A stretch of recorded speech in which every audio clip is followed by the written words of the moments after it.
자, 한번 따라합시다. 신앙의 방향을 다시 점검하라.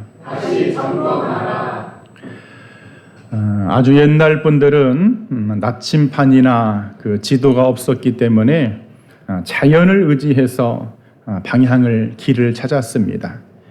방향을 알려주는 가장 확실한 별이 있는데 바로 북극성입니다. 이 북극성은 언제나 하늘에 같은 자리에 떠 있었습니다. 밤이 깊을수록 더욱 또렷하게 길잡이가 되어 주었던 별이 북극성입니다.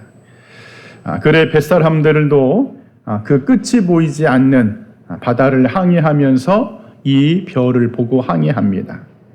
해가 지고 주변이 어두워지면 하늘을 바라보면서 야, 북극성이 어디 있느냐, 북극성이 어디 있지? 찾아 헤매죠. 폭풍과 안개로 또 모든 별들이 가리워졌을지라도 다시 북극성이 보이면 그들은 안심하고 안도했습니다.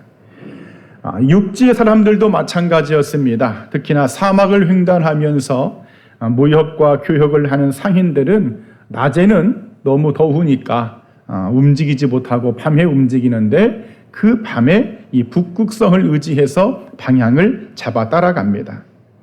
그래 숲속에 있든지 들판 가운데 있든지 강을 건너든지 언제나 방향을 찾지 못할 때, 방향이 헷갈리고 여기가 어디인지 분간이 안 될 때마다 북극성은 저들에게 희망의 별이 되었고 방향을 알려주는 안내자의 별이 되었던 것이 바로 북극성입니다. 여러분, 그런데 우리 신앙에도 북극성이 있습니다. 신앙의 북극성, 바로 참된 별이 되시는 예수님이 북극성인 줄 믿습니다. 그리고 이 신앙은요, 방향이 정말 중요합니다. 한번 따라합시다. 신앙은 방향이 정말 중요하다. 아무리 빨리 가도 방향이 잘못되면 전부 허사가 됩니다. 우리가 인천공항에서요, 미국의 LA를 간다고 한번 가정해 봅시다. 경로가 3도만 틀어져도요, 도착 지점에서 300km 이상이 멀어집니다.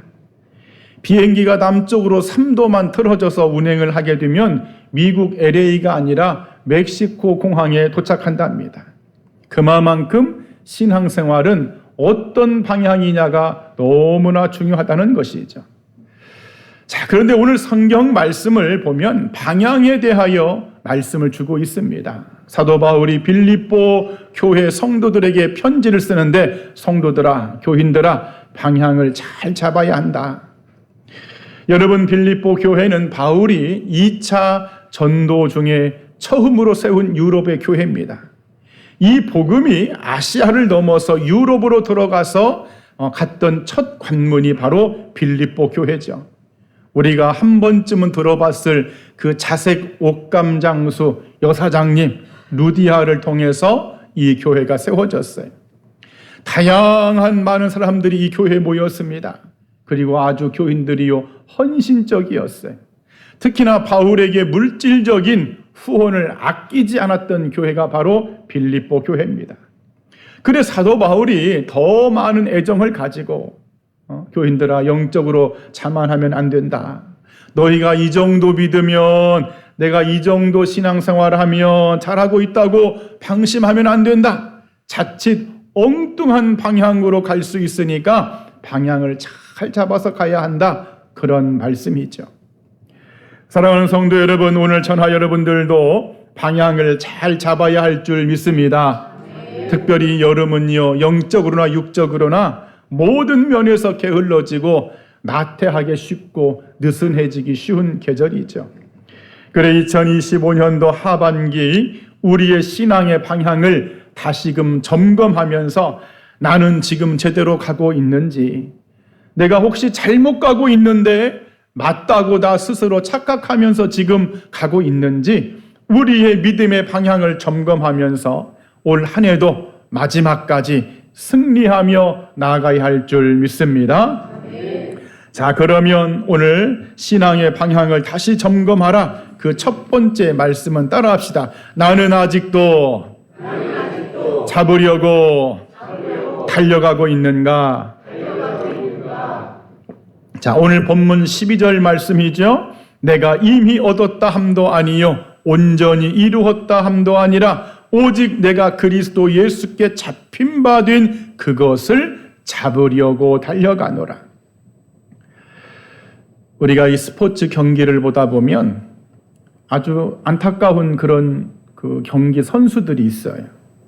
예를 들어 1994년 동계올림픽에서 남자 1000m 쇼트트랙에 참가했던 데릭 캠벨이라는 선수가 있어요. 누가 봐도 이 사람이 금메달감이야. 누가 봐도. 그런데 트랙에 그 트랙 수를 잘못 계산한 거예요. 예를 들어 30바퀴를 돌아야 된다면 29바퀴만 돌고 이제 결승이다 라고 하고 속도를 멈춰버립니다. 그래서 금메달 탈락한 일이 생겼어요. 2024년도 유럽 육상 선수권 여자 20km 경보에서는 스페인 선수 로라 가르시아라는 이 선수가요, 자기가 이미 우승이 될 것 같아. 자기가 봐도 1등이야 지금. 마지막까지 몇 미터 안 남았습니다. 너무 막 이제 1등이다 하고 금메달이다 하고 너무 기쁜 나머지 손을 번쩍 들고 일종의 약간 좀 그런 퍼레이드를 하다가 바로 뒤에 따라오는 우크라이나 선수에 추월당해가지고 금메달을 못 땄습니다. 이런 일들. 여러분, 신앙생활도 이런 일이 생길 수 있습니다. 그래, 우리는 믿음 생활, 주님이 부르시는 그날까지 최선을 다해서 달려가야 할 줄 믿습니다. 오늘 사도 바울은 고백합니다. 나는요 아직도 다 이루지 못했습니다. 나는 아직도 다 얻지 못했습니다. 나는 여전히 예수님께 잡힌 바 된 그것을 잡으려고 열심히 지금도 달려가고 있습니다. 그렇게 말하죠. 잡힌 바 된 그것을 잡으려고. 우리가 알다시피 사도 바울은 다메섹 도상에서 예수님에게 붙잡혔습니다. 본인의 의지와 무관하게. 오히려 자기는 예수 믿는 사람들을 잡아다가 죽이고 박해하고 심지어 스데반을 돌로 쳐서 죽인 장본인이 사도 바울인데, 예수님의 강권적인 붙드심으로 자기가 사도로 붙들렸어요. 이방 선교와 그 복음을 증거하는 일에 예수님께 붙들려가지고 그때부터 붙잡힌 인생이 됩니다. 그리고 얼마나 열심히 그때부터 달려왔는지.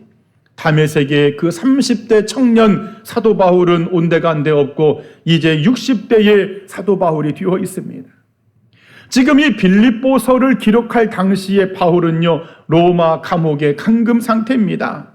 물론 이후에 잠깐 나왔다가 복음 증거도 하지만은 금방 이제 로마에서 참수형 당해서 죽을 인생입니다. 그럼에도 사도 바울은 나는요 아직도 달려가고 있다는 거예요. 나는 아직도 여전히 내게 주신 사명과 나를 충성되이 여겨서 주님이 내게 주신 그 직분, 사도의 직분, 복음 증거자의 직분, 그것을 내가 위해서 달려가고 있고, 또한 내가 이루어야 될 구원의 완성을 나는 여전히 잡으려고 계속적으로 달려가고 있다고 고백을 했더라는 것이죠. 오늘 저나 여러분들도 아직도 여전히 잡으려고 달려가야 할 줄 믿습니다. 우리가 그 윌리엄 부스 하면 구세군의 창시자 이 정도 우리가 알고 있습니다. 그의 삶을 좀 깊게 들여다 보니까 그는요 정말 끝까지 마지막까지 여전히 잡으려고 달려갔던 인생임을 알 수 있습니다. 원래 이 부스는요 우리 감리교 소속의 복음 증거자였어요. 50대의 나이가 들어서 상당히 늦게 이제 나이가 들어서 런던 슬럼가에 가봤더니 거기 갔더니 알코올 중독자, 몸 파는 여자들, 노숙자, 범죄자들 이런 사람들을 만나게 되면서 그때부터 모든 사람에게 복음을 전하라는 하나님의 음성에 붙들렸어요. 붙들린 인생이야. 그래 붙들려가지고 밤늦도록 거리에서 설교하고 거리에 그 거친 사람들 막 술주정뱅이들과 싸우다 보니까 너무너무 힘이 들고 나이가 들어서요 눈이 점점 시력이 약해져가지고 나중에는 눈이 완전히 시력을 잃었어요.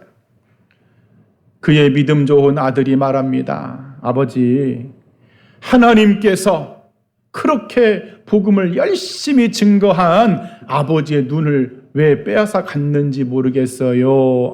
그 아들이 하니까 그때 윌리엄 부스가 하는 말이, 내가 가진 두 눈을 모두 하나님께 드렸기 때문이란다.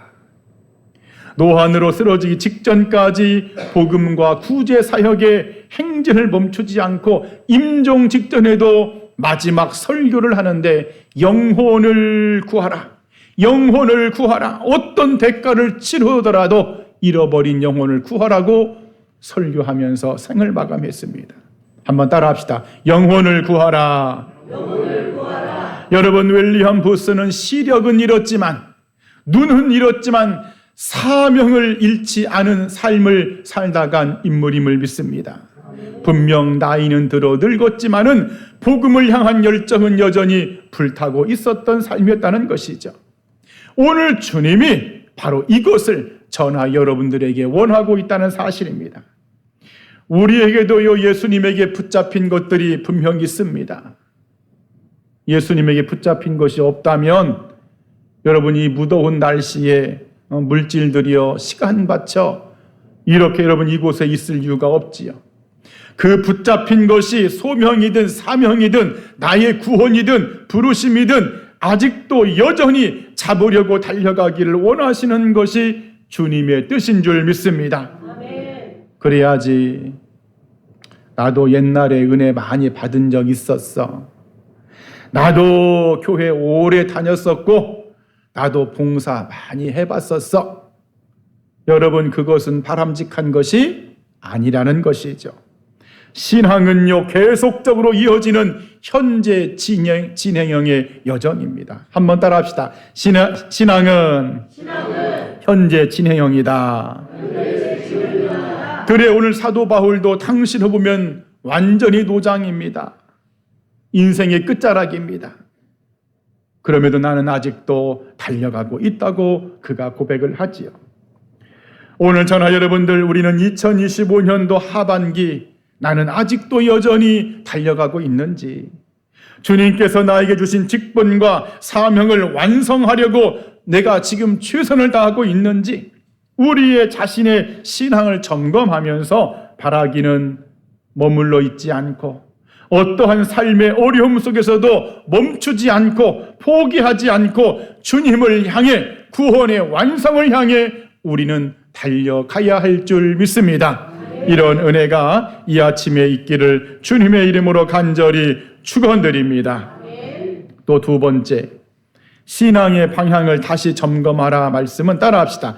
나는 과거에 머물러 있지는 않은가. 자, 오늘 13절 하반절에 그러죠. 첫 번째, 형제들아 나는 하고 오직 한 일, 즉 뒤에 있는 것은 잊어버리고 그럽니다. 오늘 저나 여러분들도 과거에 얽매이거나 과거에 머물러 있지 않기를 주님의 이름으로 간절히 축원드립니다. 조사에 의하면은요, 과거에 발목 잡혀서 앞으로 나가지 못하게 하는 7가지 주요한 요인이 있는데 그 첫 번째가 죄책감이라고 합니다. 과거의 죄책감.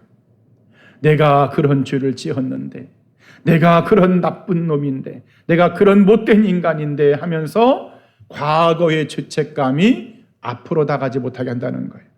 두 번째가 실패로 인한 좌절입니다. 사역에 실패했어. 사업에 실패했어. 인간관계에 실패했습니다. 그 실패가 앞으로 나가지 못하게끔 발목을 잡는다는 거예요. 세 번째가요, 상처입니다. 사람에게 받은 상처. 교회 안에서 성도들에게, 특히나 목회자에게 상처를 받았다. 신앙이요, 머물러 있을 가능성이 매우 높습니다. 네 번째가 중독이랍니다. 술 중독이든 도박 중독이든 이런 중독 때문에 신앙이 앞으로 나가지 못하는 거예요. 다섯 번째가 가정사랍니다. 가정사. 부모와의 갈등, 부부간의 갈등, 자녀간의 갈등, 이런 가정의 문제 때문에 앞으로 나가지 못하는 거예요. 여섯 번째가 교만이랍니다. 내가 과거에 이런 사람이었는데, 내가 과거에 이런 능력을 받은 사람인데, 늘상 과거 타령만 하면서 교만한 사람 앞으로 못 나간다는 거예요. 일곱 번째가 비교와 열등감이랍니다. 과거의 학력이나 배경, 실수 이런 것들이 발목을 잡는다는 거예요. 여러분, 그러나 우리 신앙의 사람들은 그 방향에 있어서는 과거는 뒤로 하고 앞을 향해서 나가야 할 줄 믿습니다. 한번 따라 합시다. 과거는 뒤로 하고 앞을 향해 나가자. 오늘 사도 바울도요, 과거의 실패와 상처가 엄청 많은 사람이었습니다. 여러분보다 훨씬 더 강력한 과거의 실패가 있었어요. 앞서 말씀을 드린 대로 이 사람은요, 교회를 핍박했어요. 예수 믿는 사람들을 잡아다가 옥에 가두고 죽였던 인물입니다. 그러나 바울은 하나님의 은혜 가운데 이런 과거의 실패와 죄책감에 얽매이지 않습니다. 특히나 지난날의 성공과 지난날의 업적에 얽매이지 않고 앞을 향해서 나가더라, 그런 말이죠. 여러분, 바울이 누굽니까? 유대인 중에 유대인이요, 다소 시민이요, 최고의 학벌을 자랑하는 그런 인물이죠. 그러나 그런 모든 자신의 영광, 자신의 업적은 뒤로 하고 주님 계신 그곳을 향해, 사명을 향해 전진해 가더라는 것이죠. 우리가 지난 오후 시간에 창세기 말씀을 가지고 성경 퀴즈를 했지요. 그 창세기에서 전체를 놓고 볼 때에 가장 드라마틱한 인물은 누가 뭐라고 해도 요셉입니다. 요셉. 17세 나이에 형들에게 팔려서 노예 생활 10년 했습니다. 죄수 생활 3년 했어요. 하지만 만일에 이 요셉이 과거에 매여서 앞을 향해 나가지 않았다면 그의 인생은 어떻게 되었을까요? 형들에게 미움을 잔뜩 받아서 구덩이에 던져졌던 그 상처, 애굽의 종으로 팔려가는 바람에 그 버림받았던 그 버림받음의 상처, 보디발 장군의 아내의 거짓말로 감옥에 던져졌을 때의 그 억울함과 분노함의 상처. 요셉은 감옥에서 아마 이렇게 중얼거렸을지도 모릅니다. 나에게는 미래가 없는 것 같다. 왜 나만 이런 고생을 해야 되는가? 지금으로 말하면 내 팔자는 뒤로 넘어져도 코가 깨지는 팔자구나. 형들이 나를 팔지만 않았어도 왜 아버지는 형들에게 나를 보냈단 말인가? 아버지를 원망하면서 내 인생은 이제 끝났구나. 나는 소망이 없구나. 요셉이 과거에 매여 있었다면 그는 절망 속에서 몸부림치면서 하루하루를 고통 속에서 보냈을 것입니다. 그러나 요셉은 과거에 머물지 않습니다. 여전히 하나님을 바라보았고 주어진 자리에서 열심히 충성합니다. 감옥에 들어가서도 소리 지르면서 나 억울해 그런 소리 한 번을 안 합니다. 나중에 술 맡은 관원장에게 꿈 해몽해주고 나를 좀 기억해 주셨으면 좋겠습니다. 이 정도로 끝났습니다. 여전히 그는 주어진 삶을 최선을 다해서 하나님을 바라보며 살아갑니다. 달려갑니다. 그래 결정적인 순간 그 바로 왕 앞에 설 수 있게 되었고 하나님이 예비하신 그 총리 자리까지 그가 이르게 된 것이죠. 오늘 저나 여러분들 우리도 절대로 여러분 과거에 머물러 있지 않기를 축원드립니다. 아멘. 여러분이 과거에 어떤 실패를 했던 간에 가정의 실패든 경제적인 실패든 거기에 얽매여서 내 인생은 안 돼. 나는 죽어버려야 돼. 나는 소망이 없어. 앞이 보이지 않아. 여러분이 요셉만큼 앞이 보이지 않습니까? 17세에 팔려간 요셉만큼 여러분이 지금 절망적입니까? 아니잖아요.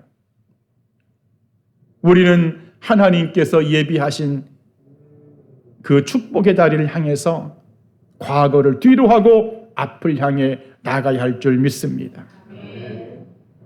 물론 그렇다고 해서 뒤에 있는 것을 잊으라고 해서 단순히 모든 기억을 마치 컴퓨터에 델키를 눌러가지고 삭제하듯이 그런 의미는 아니죠. 여러분의 영적인 성장을 방해하는 과거에서 나오라는 거예요. 그래 하나님은 이사야 43장 18절에서 너희는 이전 일을 기억하지 말며 옛날 일을 생각하지 말라. 전도서 7장 10절 말씀에는 과거의 일이 어찌하여 그보다 나을까 하고 말하지 말라. 그것을 묻는 것이 지혜에 속하지 아니하니라. 과거에 머물러 있으면서 늘상 과거 때문에 생각하고 말하고 그것은 성경이 말하기를 지혜롭지 못하다고 경고하고 있습니다. 그래 오늘 전하 여러분들, 우리는 믿음의 방향을 앞을 향해서 다시금 돌려야 할 줄 믿습니다. 과거는 발목을 잡는 착고가 아니라 오히려 하나님의 은혜를 더 깊게 깨닫게 하는 디딤돌이 되게 해야 할 줄 믿습니다. 한번 따라합시다. 과거는 착고가 아니라 하나님의 은혜를 깨닫게 하는 디딤돌이다. 그렇습니다. 그 디딤돌로 이용해서 하나님은 여전히 우리를 향하여 선한 계획을 가지고 계시기 때문에 우리는 신앙의 방향을 하나님이 주신 목적과 그 부르심을 향하여 달려나간다면 여러분 머지않아 여러분의 미래에 요셉만큼은 아니더라도 하나님은 반드시 우리를 축복해 주시고 우리가 생각지도 못한 모든 영광을 부어주실 줄 믿습니다. 이런 은혜가 있기를 이 아침에 간절히 축원드립니다. 마지막 세 번째 신앙의 방향을 다시 점검하라. 따라합시다. 나는 지금 무엇을 향해 달리고 있는가? 자, 오늘 본문 13절, 13절 하반절에 앞에 있는 것을 잡으려고, 그리고 14절 표대를 향하여 달려가노라 그럽니다. 인공지능 AI에게 물어봤어요. 이 인공지능은 우리 사람이 모든 게 지금 여러분 다 전산화가 되어 있죠? 신용카드, 어디 놀러 가서 다 이 모든 것이 카드로 쓰다 보니까는 이 전산 모든 망을 인공지능 AI가 알고 있습니다. 이 인공지능이 물어봤습니다. 지금 이 시대에 현대인들은 무엇을 향해 달려가고 있느냐? 기계에다 물어봤어요. AI가 세 가지 답을 주었습니다. 첫 번째, 사람들은 성공을 향해 달려가고 있다. 많은 사람들이 학력과 경력, 재물과 명예, 인기 이런 것을 인생의 목적으로 쉼없이 달려가고 있다는 거예요. 두 번째가 즐거움과 편안함이랍니다. 그 당장의 즐거움과 만족을 위해서 여행도 가고 오락도 하고 음식 어디 맛집도 찾아가고 SNS 이런 것들이 위안을 찾는 경향이 사람에게 강해졌다. 세 번째가 인정받고 싶은 욕구입니다. 인터넷이나 이런 SNS 시대에 내가 누구인가는 중요하지 않아. 내가 누구인가보다 남들이 나를 어떻게 보느냐가 더 중요해졌어요. 그래서요, 구독자 수와 좋아요만 많아질 수 있다면 목숨을 담보로 한 촬영을 해요, 안 해요? 한 해도 여러분 수백 명씩 죽습니다. 그거 찍다가. 이 인공지능 AI가 모든 데이터를 분석해서 사람들의 소비했던 모든 이런 것들 패턴을 정리해가지고 내린 결론입니다. 인간의 목적이래 그게. 여러분, 그러나 우리 믿음의 사람들은 위의 것을 찾으라. 골로새서 3장 1절에 그런 의미 없는 경쟁이나 끝없는 소비가 아니라 영원한 가치와 생명을 향해서 달려가는 삶을 살아가야 할 줄 믿습니다. 오늘 사도 바울이 고백하는 거예요. 나는요 앞에 있는 것을 잡으려고 달려갑니다. 나는요 표대를 향하여 달려갑니다. 앞에 있는 것이 무엇일까요? 예수님을 닮아가면서 하나님이 부르신 사명의 자리까지 달려가는 삶의 방향, 신앙의 방향을 의미합니다. 표대는 무엇입니까? 표대는 헬라어로 스코포스라고 하는데 결승점입니다. 결승점. 다시 말해 하나님이 저나 여러분들에게 주신 믿음의 목적지, 천국 시민권자들에게 주어진 최종의 보상이자 구원의 완성을 의미합니다. 그러니까 사도 바울은 삶의 모든 목적이 이 땅이 아니라 주님 계신 하늘이었다는 거예요. 빌립보서 3장 8절에서 그래서 그가 나는 그리스도를 얻기 위해서 달려가고 있습니다. 오늘 본문에서는 부름의 상을 위해서 달려가고 있습니다. 그리고 고린도전서 9장 25절에는 면류관을 얻고자 나는 달려가고 있습니다. 삶의 목적이, 삶에 살아 숨쉬는 그 이유가 하나님을 향해서 달려가고 있는 것이 목적이었다는 것이죠. 오늘 저나 여러분들, 우리는 무엇을 향하여 지금 삶의 경주를 달리고 있습니까? 여러분이 사는 그 인생의 여정의 궁극적인 목적이 무엇입니까?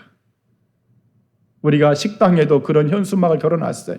먹든지 마시든지 무엇을 하든지 하나님의 영광을 위해서 해야 된다.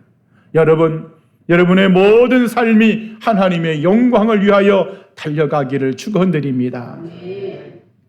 우리 그 영화 불의 전차의 그 주인공으로 소개되었던 에릭 리델이라는 선수가 있습니다. 에릭 리델. 이분이 1924년 파리 올림픽 아주 100m 유력 금메달 후보자였어요. 누가 봐도 저 에릭 리델이 100m는 우승할 것이다. 그런데요, 예선 시합이 주일에 있는 거야. 주일에 예선 시합이 있다고 하니까 나는요, 예선에 안 나가겠습니다. 세상의 기준으로서는 말도 안 되는 여러분 일이잖아요.